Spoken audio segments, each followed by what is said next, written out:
is hot, okay? Dot products.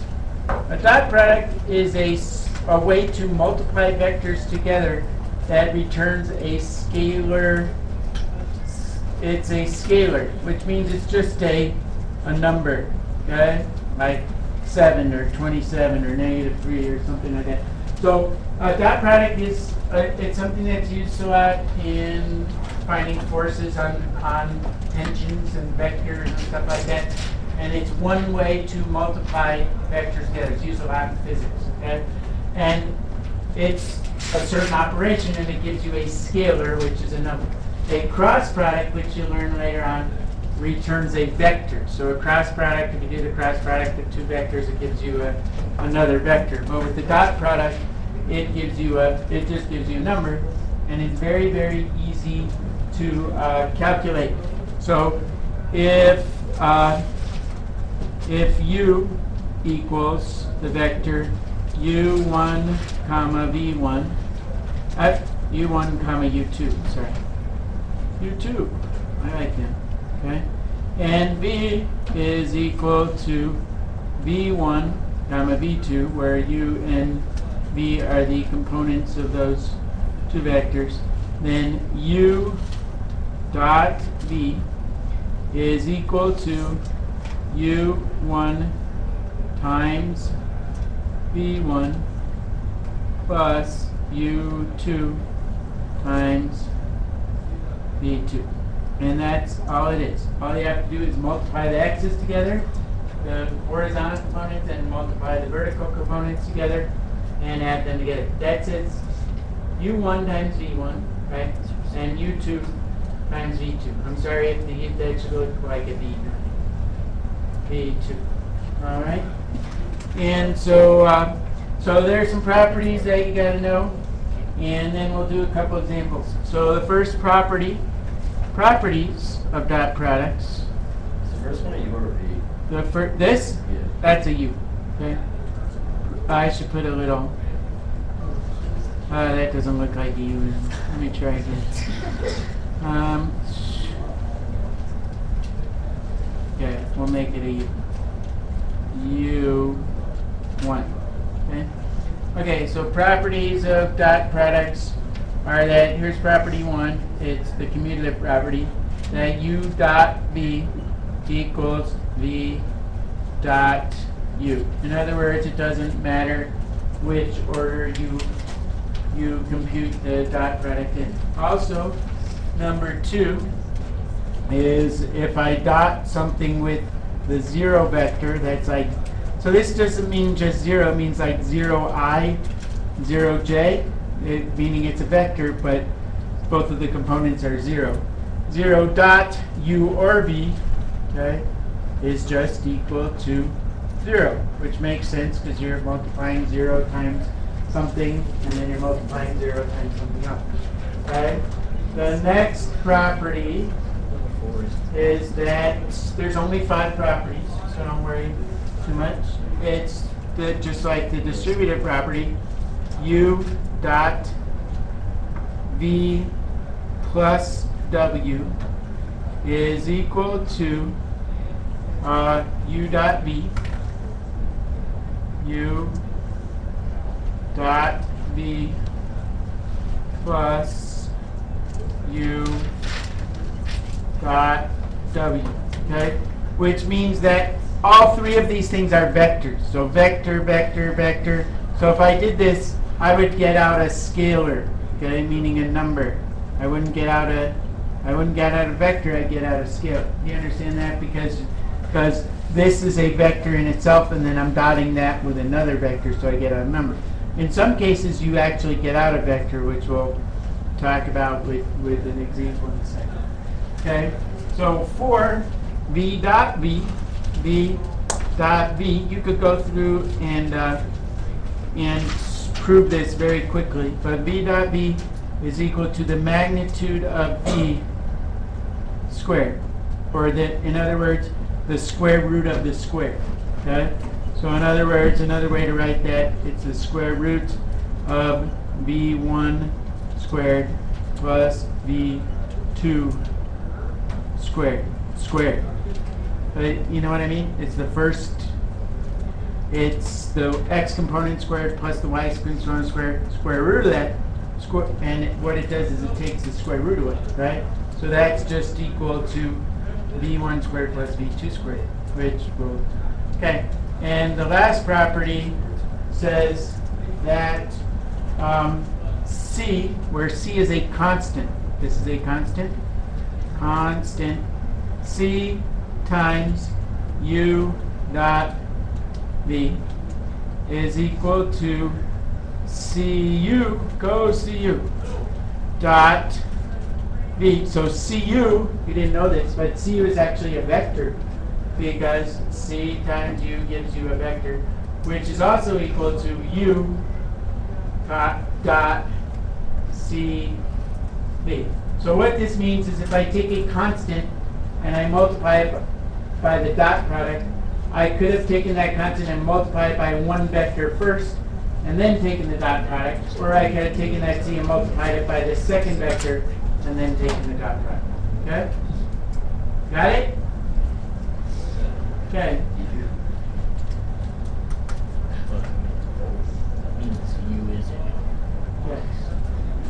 All right, so now let's do some examples. Example. Oh, I want this kind of page. Example.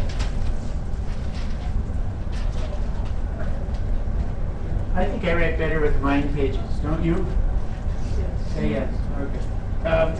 Okay. So u equals 4, comma, negative 3. V equals negative 1, 2. Negative 1, 2. And W, he was president for a while. W is equal to 0, comma, 3. Okay. Got it? And so now you want to find U dot V. Find U dot V. Find V. Find V dot V. V dot V. And find U dot V times W. U dot V times W. Okay? So U dot V, all you do is you go, so this first one, you just go 4 times negative 1 plus negative 3 times 2 times, not that, let's just do it parentheses, otherwise we get confused with dot products. And that gives you negative 4 minus 6, which is negative 10. Negative 10. And that's all you have to do. Is that hard? Piece of cake. Yes, sir. How do you multiply vectors together? How do you multiply? That's what we just did. Just that. Yeah, but that's one way to multiply vectors together. The other way to multiply vectors together is called the cross product, which gives you another vector. So it's kind of like there's two different ways to multiply vectors, but this is one of the ways. And it gives you a number, and that number tells you certain things depending on what kind of situation you're in. Okay? Okay? So this is one way to multiply vector. V dot V, okay? V dot V is just going to be, remember that formula? It's the magnitude of V squared. So what I'm going to do for that, the magnitude of V is the square root of negative 1 squared plus 2 squared squared. Yes? Which is just what? Piece of cake, what's that? 1 plus 4 5. That's just 5. Questions on where we got that from? Right? Just 1 plus 4, square root of that squared, which is just 5. Okay?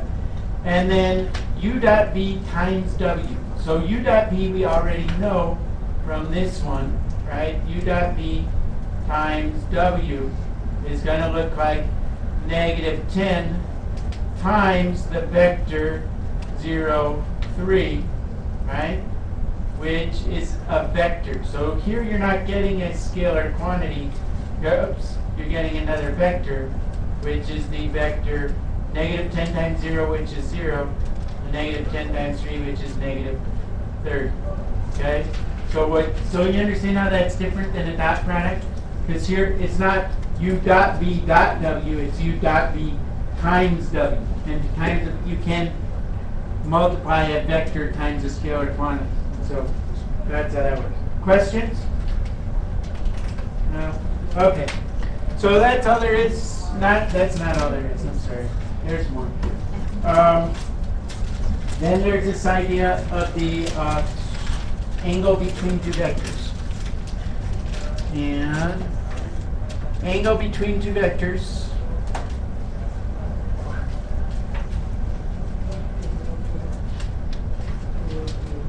no yawning. Okay. Angle between two vectors. So say you have a vector going, one's going this way. Oh, I don't have arrows on there. Arrows on the end. And one's going this way. And why is it dot? Is that dotted? No, it's not that. It's just. And you want to find this angle right here. So you use this formula. Cosine of theta, if this is u and this is v. So cosine of theta is equal to u dot v over the magnitude of u times, I'll put a little tail on that u, times the magnitude of v. Do I have too many lines there? I think I'm okay. Or theta is equal to the inverse cosine of u dot v over uv.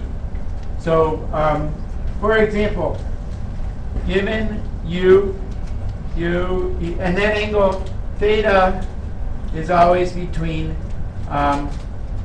it's less than or equal to 180 and greater than or equal to 0. So you don't have to worry about which quadrant it's in when you use this formula or anything like that.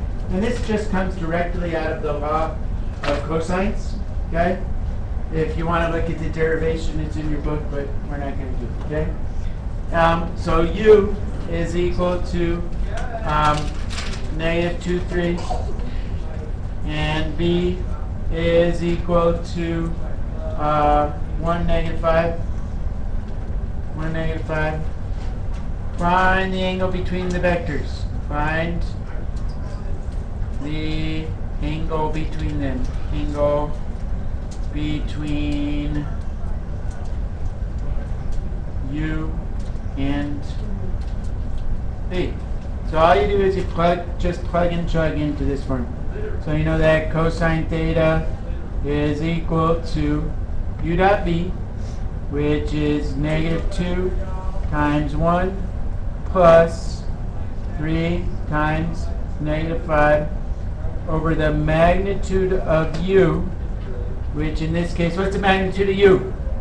We're going to do that in square, very nice. Square root of 13, right? 4 squared plus 1 squared, right? 4 squared plus 3 squared, 9. Times the square root of what? 26. No, not 4. Because you have to make this name, right?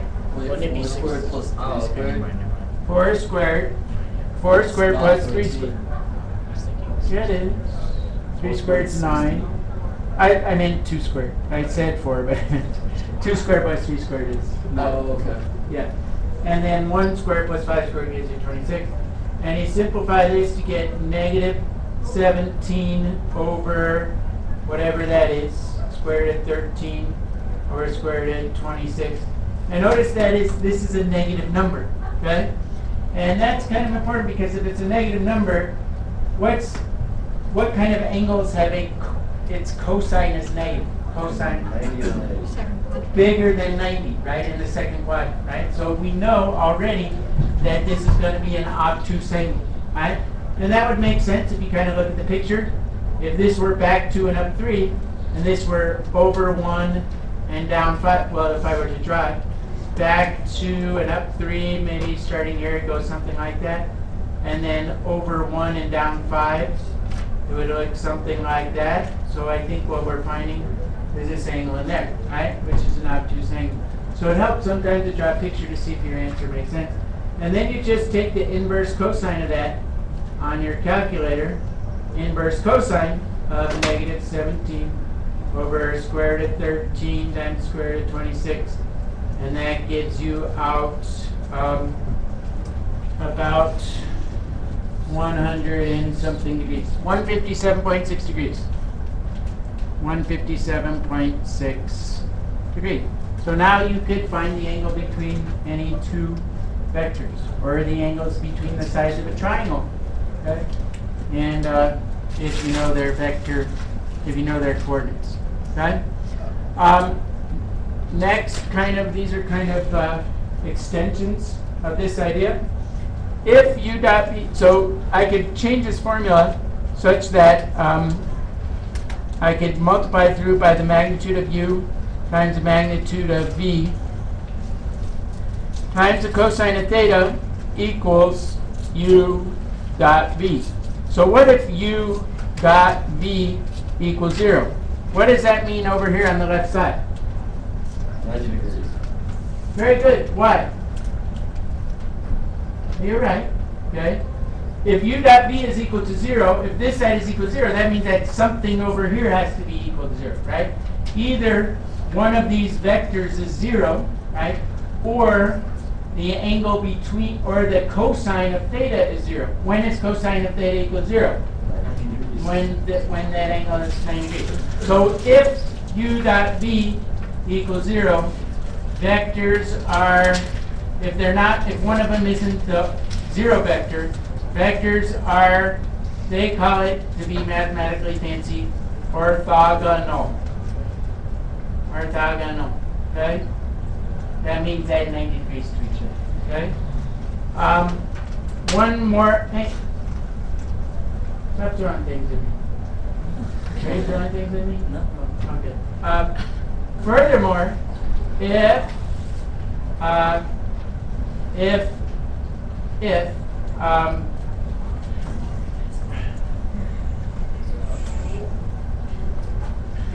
cosine of theta, if